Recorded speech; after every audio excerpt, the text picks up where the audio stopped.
Hello students. आज मैं आपके साथ डिस्कस करने वाला हूं कि एक एग्ज़ाम्स के सक्सेस के पीछे क्या रीज़न है और आप अगर एक एग्ज़ाम क्वालिफाई करना चाहते हैं तो उस एग्ज़ाम्स के लिए जो सिलेबस है उसको कैसे कंप्लीट किया जाए। हमारा सेशंस आज है road to success and strategy to complete the complete syllabus. हम ये आपको कुछ टिप्स देंगे आज कि किस हिसाब से जो है आप अपने सक्सेस पे पहुंच सकते हैं, अपना सक्सेस हासिल कर सकते हैं और वो सक्सेस को पाने के लिए आप कैसे अपने जो सिलेबस है उस सिलेबस को टोटल कंप्लीट कर सकते हैं। तो चलिए सेशंस को स्टार्ट करते हैं। ये आपके जो टिप्स होंगे ये बहुत आपके लिए शानदार रहेगा और आप ये टिप्स को फॉलो कर सकते हैं। आप ये टिप्स को फॉलो करके अगर आप वहाँ पे फ़ायदा होते हैं तो हमें कमेंट सेक्शन में ज़रूर बताइएगा। तो चलिए स्टार्ट करते हैं। फर्स्ट टिप्स आपके लिए ये है कि आप अगर CSIR नेट के लिए तैयारी कर रहे हैं या UGC नेट के लिए तैयारी कर रहे हैं, दैट इज CSIR UGC तो कंबाइंड यहाँ पे नेट होते हैं for the mathematical science, chemical science and physical science, life science and आर्थ साइंस, ये 5 जो सब्जेक्ट है वो इसके लिए CSIR and UGC combined net होते हैं। तो फर्स्ट टिप्स आपके लिए ये है कि आपको जो है आपके जो PYQs हैं that is previous year questions, वो एटलीस्ट आपको लास्ट 5 ईयर्स का अच्छे से तैयार करना है। लास्ट 5 ईयर्स का जो PYQs है इसको बहुत अच्छे से आप अगर रेडी करेंगे तो आपको एटलीस्ट पता चलेगा कि किस हिसाब से क्वेश्चंस आ रहे हैं, किस हिसाब से क्वेश्चन चेंज होता है ईयर टू ईयर, किस हिसाब से आपको तैयारी करना चाहिए। आप जो सिलेबस पढ़ चुके हैं वो सिलेबस को पढ़ने से आपको क्या क्या और भी कमियां रह गया, तो ये टोटल जो है आपको पता चलेगा आप जब ओनली प्रीवियस ईयर क्वेश्चंस को सॉल्व करेंगे। ठीक है ना। तो वहां पे आप किस जगह पे स्टैंड कर रहे हैं ये आपको वहां पे पता चलेगा। तो ये बहुत इंपॉर्टेंट एक पार्ट है आप जब कोई भी एग्जाम्स के लिए तैयारी करें कि उसका एटलीस्ट प्रीवियस 5 ईयर्स का वहां पे जो है प्रीवियस ईयर क्वेश्चंस आप वहां पे सॉल्व कीजिए। सेकेंड टिप आपके लिए ये है कि आप एनालाइज कीजिए आपके जो स्ट्रॉन्ग पॉइंट्स क्या है, आपके वीक पॉइंट्स क्या है। दैट मीन सपोज आप मैथमेटिकल साइंस के लिए तैयारी कर रहे हैं तो आपके लिए स्ट्रॉन्ग टॉपिक सपोज मान के चलिए कि मॉडर्न अलजेब्रा आपके लिए स्ट्रॉन्ग है, या आपके लिए रियल एनालिसिस आपके लिए स्ट्रॉन्ग है, या आपका सपोज फंक्शनल एनालिसिस आपके लिए वीक टॉपिक है। तो इस चीज को एनालाइज करना बहुत जरूरी है कि आपके लिए कौन सा स्ट्रॉन्ग टॉपिक है, कौन सा वीक टॉपिक है। क्योंकि आप ये चीजें एनालाइज करेंगे अपने आप से तो यहाँ पे पता चलेगा कि हाँ आप मतलब जो इतने टारगेट्स आपको अचीव करना है, सपोज 200 मार्क का एग्जाम है, आपको 100 तक पहुंचना है, तो आपको कौन सा टॉपिक में ज्यादा फोकस करना चाहिए और कौन सा टॉपिक में कम फोकस करना चाहिए, ये आपका स्ट्रॉन्ग एंड वीक टॉपिक के ऊपर डिपेंड करता है। आपके जो स्ट्रॉन्ग टॉपिक है वो आपको ज्यादा मार्क्स देगा तो उसको किस हिसाब से तैयारी करना चाहिए। आपको जो वीक टॉपिक है उसको आप स्ट्रॉन्ग बना सकते हैं कि नहीं, या उसको आप स्किप करेंगे। तो ये चीजें पहले आपको एनालाइज करना जरूरी है कि आपका स्ट्रॉन्ग टॉपिक और वीक टॉपिक क्या है एंड उसके अकॉर्डिंग आप अपना टारगेट को फिक्स कीजिए।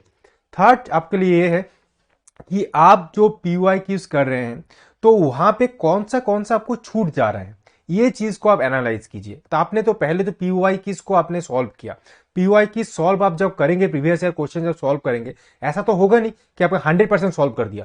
आप अगर प्रीवियस ईयर क्वेश्चन 100% सॉल्व कर दिया तो आप तो पक्का क्वालिफाई कर जाएंगे विदाउट एनी हेल्प। ऑब्वियसली ऐसा नहीं है कि आप यूट्यूब में वीडियो देख के या इंटरनेट में गूगल सर्च करके अपने आंसर्स निकाला और सॉल्व किया, दिस इज नॉट। आपने अगर खुद से प्रीवियस ईयर क्वेश्चन सारे सॉल्व कर ली तो आपको जो है क्वालिफाई करने से कोई नहीं रोक सकता, मैं आपको लिख के दे रहा हूं, फाइन।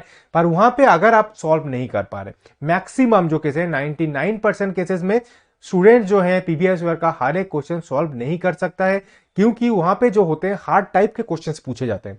मैं ये नहीं बोल रहा हूं कि आपका जो नॉलेज की कमी है, बिल्कुल भी ऐसा नहीं है, आप वहां पे नॉलेज की कोई कमी नहीं है, बट वहां पे क्या होता है कि हर एक टॉपिक से डीपली क्वेश्चंस पूछे जाते हैं। तो हर एक टॉपिक का डीप नॉलेज रखना किसी के लिए भी पॉसिबल नहीं है। ओनली जो है मैथमेटिशियंस का अगर बात करो तो गॉस को माना जाता था कि Gauss know the whole mathematics, ऐसा माना जाता था कि ओनली गॉस ही जानता था कि टोटल मैथमेटिक्स क्या है, बाकी कोई नहीं जानता था, ऐसा उस टाइम पे माना जाता था। तो ये ऐसा तो है नहीं कि हम लोग तो गॉस है नहीं यहाँ पे, है ना। तो इसकी वजह से क्या है, आपको करना क्या है, प्रीवियस ईयर क्वेश्चंस में जो चीज़ आप छूट जा रहे हैं उसको अच्छे से एनालाइज कीजिए कि कौन सा टॉपिक जो है आपका छूट जा रहा है, कि ये क्या है, मतलब 5 ईयर्स का आप सॉल्व कर रहे हैं तो हर जगह का एक ही पार्ट, एक ही टॉपिक से क्वेश्चन छूट रहे हैं कि अलग अलग टॉपिक छूट रहे हैं, कि आपका जो वीक टॉपिक है वहां से क्वेश्चन छूट रहे हैं कि स्ट्रॉन्ग से नहीं छूट रहा है। ये चीज़ों को टोटल आप एनालाइज कीजिए। ओके, टिप्स 4 आपके लिए क्या है, अब बहुत सारे मटेरियल्स आजकल अवेलेबल हैं। आपको ऑनलाइन सर्च करेंगे आपको 1000 मटेरियल्स मिल जाएगा, यूट्यूब में सर्च करेंगे 1000 आपको वीडियोस मिल जाएंगे, और आप टेलीग्राम में भी सर्च करेंगे 1000 आपको पास पीडीएफ अवेलेबल है। तो हर जगह में जो है अवेलेबल से स्टडी मटेरियल, पर आपको जो है सही स्टडी मटेरियल को चूज करना है।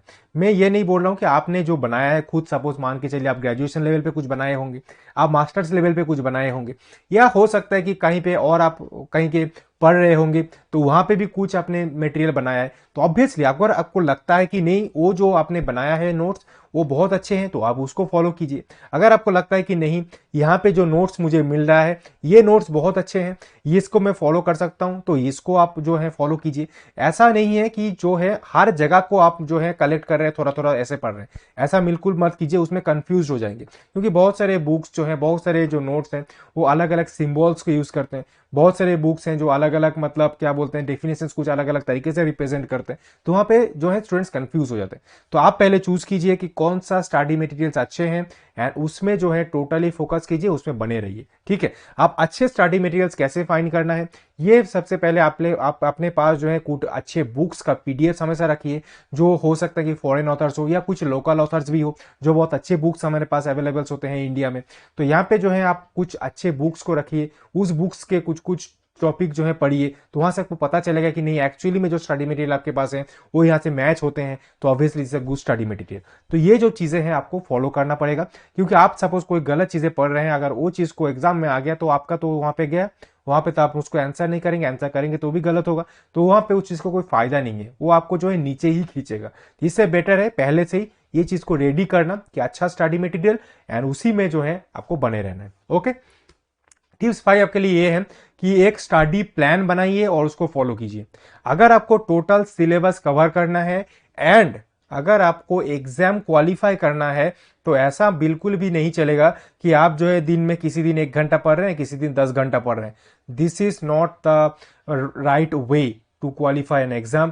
क्योंकि यहाँ पे क्या होता है कि आप अगर एक दिन 1 घंटा पढ़ेंगे तो ये चीज का आपका एक रेगुलरिटी नहीं बनेगा कि हाँ मतलब आप इस टॉपिक को सोचे थे कि सर खत्म कर दूं, वो खत्म ही नहीं होगा।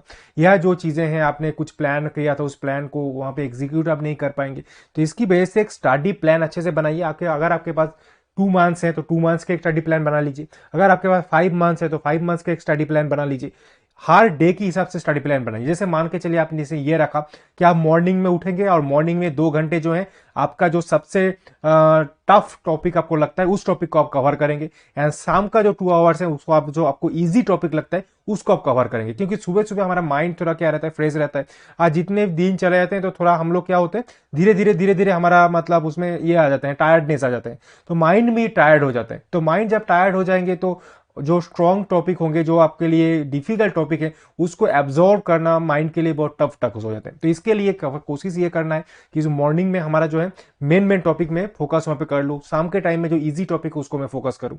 तो ये इस हिसाब से आप लोग जो है एक स्टडी प्लान बना लीजिए। आप अगर स्टूडेंट्स के तो उसके अकॉर्डिंग स्टडी प्लान बनाइए कि हाँ मतलब मेरे इस टाइम पे कॉलेजेस क्लासेस हैं तो मैं सुबह का इतने टाइम दूंगा, शाम को इतने टाइम में पढ़ूंगा। आप अगर कहीं पे जॉब कर रहे हैं तो उसके हिसाब से स्टडी प्लान बनाइए कि मेरा 10 to 5 जॉब है तो मैं 9 तक मैं सुबह 6 से 6 to 9 में पढ़ लूंगा, तो 3 आवर्स मेरा यहाँ पे हो जाएगा। शाम को मैं 7 से 10 7 से 12 में पढ़ता हूँ तो यहाँ पे आपको 5 आवर्स हो जाएगा या 3 आवर्स हो जाएगा, जैसे भी आपको रखना है। तो ऊपर उस हिसाब से एक स्टडी प्लान प्रॉपर आपके पास होना चाहिए। इस स्टडी प्लान को मैं फॉलो करूंगा कि दिन में मैं 5 आवर्स पढ़ूंगा, इस टाइम पे मैं पढ़ूंगा। तो ये टोटल आप एक प्लान बनाइए और उसके अकॉर्डिंग जो है आप चलिए। 6 ये है कि आपका जो स्ट्रॉन्ग टॉपिक है उसको टोटल कवर करना है। क्योंकि स्ट्रॉन्ग आपके पास टॉपिक है उसको कोशिश करना है कि और भी स्ट्रॉन्ग बनाइए, क्योंकि वहां से एक भी क्वेश्चन नहीं छूटना चाहिए। स्ट्रॉन्ग टॉपिक से अगर क्वेश्चन छूटता है तो वहां पे क्या होगा, वहां पे आपको मार्क्स जो है वीक टॉपिक से आपको कोई गारंटी नहीं है कि वीक टॉपिक्स ऑलरेडी आपके हैं उसके क्वेश्चन अगर घुमा के पूछ दिया तो वहां पे आप फंस जाएंगे। पर स्ट्रॉन्ग टॉपिक में क्या है, आप उस क्वेश्चन को वहां पे इंस्टेंट सॉल्व कर सकते हैं। ठीक है, और ऐसे भी CSIR नेट के एग्जाम से तो मैक्सिमम आप मान के चलिए कि 95% चांसेस है आपको सभी questions in the on the spot आपको इंस्टेंटली सॉल्व करना है। ऐसा नहीं कि आपको कोई प्रैक्टिस करके कि वो आ गया तो आपके लिए लक अच्छा है कि हाँ आपको आ गया, पर आप मान के चलिए कि आपका जो प्रैक्टिस करके आप जा रहे हैं वो क्वेश्चन तो जरूर नहीं आने वाला है। तो उस टाइप के जरूर आएगा, पर वो क्वेश्चन तो जरूर नहीं आने वाला है, ऐसा मान के चलिए। तो वहां पे इंस्टेंट आपको सॉल्व करना है। तो इसकी वजह से स्ट्रॉन्ग टॉपिक को और भी स्ट्रॉन्ग बनाइए, उसको हर एक पार्ट बहुत अच्छे से पढ़िए कि उसमें से एक भी क्वेश्चन नहीं छूटना चाहिए उस टॉपिक से। ओके। 7 आपके लिए यह है कि आप एक शॉर्ट नोट बनाते चलिए जब आप पढ़ रहे हैं या जो भी आप क्लासेस अटेंड कर रहे हैं, कुछ भी आप कर रहे हैं, साथ साथ में एक शॉर्ट नोट बनाते रहिए जो आपको शायद एग्जाम से 1 महीना पहले हो या एग्जाम से 15 दिन पहले हो, क्विक रिविजन में आपको हेल्प करेगा। तो ये जो नोट आप बनाते रहिए हैंड रिटन बनाइए। मैं तो ये सजेस्ट करूंगा आपको कि हैंड रिटन एक शॉर्ट नोट बनाते जाइए। हर एक टॉपिक से मान लीजिए 10 पॉइंट आपने नोट कर लिया या 15 पॉइंट्स आपने नोट कर लिया। ये 15 पॉइंट्स आपको क्विक रिविजन में हेल्प करेगा, क्योंकि जब आपको एग्जाम्स आ जाएगा तब आप थ्योरी पढ़ने का टाइम नहीं रहेगा। तो उस टाइम पे आपको वो जो शॉर्ट नोट आप बनाए हैं वो आपको हेल्प करेगा। तो ये बहुत एक इंपॉर्टेंट पार्ट है और ये साथ साथ में बनाते चलिए, तो क्या होगा कि आपको बाद में जाके बर्डन नहीं आएगा। तो ये बहुत एक इंपॉर्टेंट पार्ट है आपको एग्जाम क्वालिफाई करने के लिए। And the tips 8 is go through at least the PY की सब द लास्ट 5 ईयर्स। ये ऑलरेडी मैंने बता दिया, तो ये टिप 1 ही था एक्चुअली में। फर्स्ट हमने ये चीज को डिस्कस किया कि आपको 5 ईयर्स का जो है यहाँ पे कवर करना है। टिप्स 9 आपको ये है कि practice after completing every topic.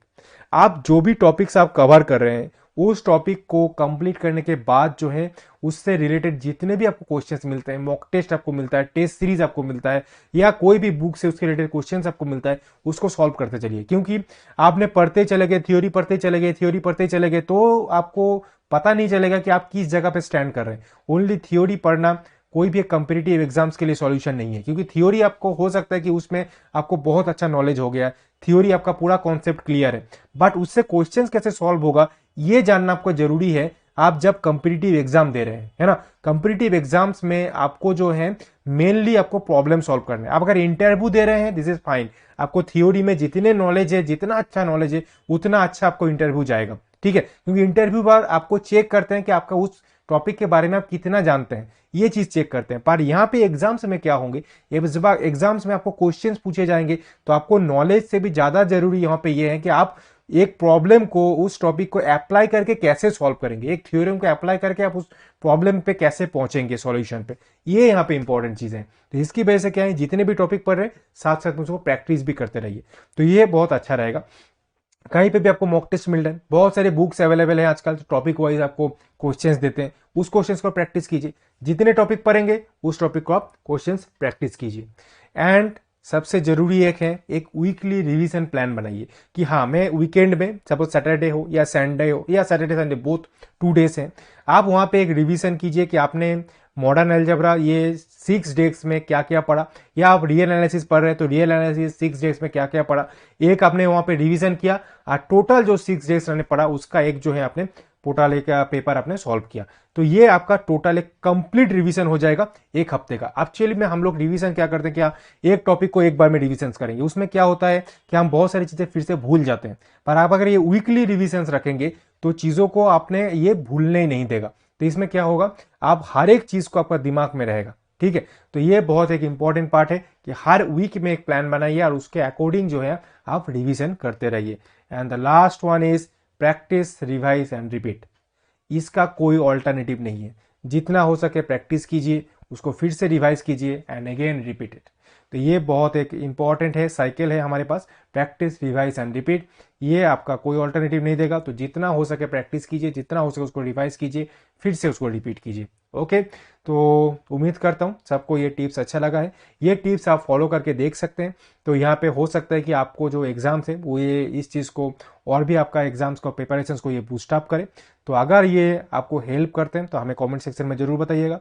हमारे चैनल को सब्सक्राइब करना मत भूलिएगा, वीडियो को लाइक और शेयर जरूर कीजिएगा। तो चलिए, all the best for your upcoming exam and thank you for watching.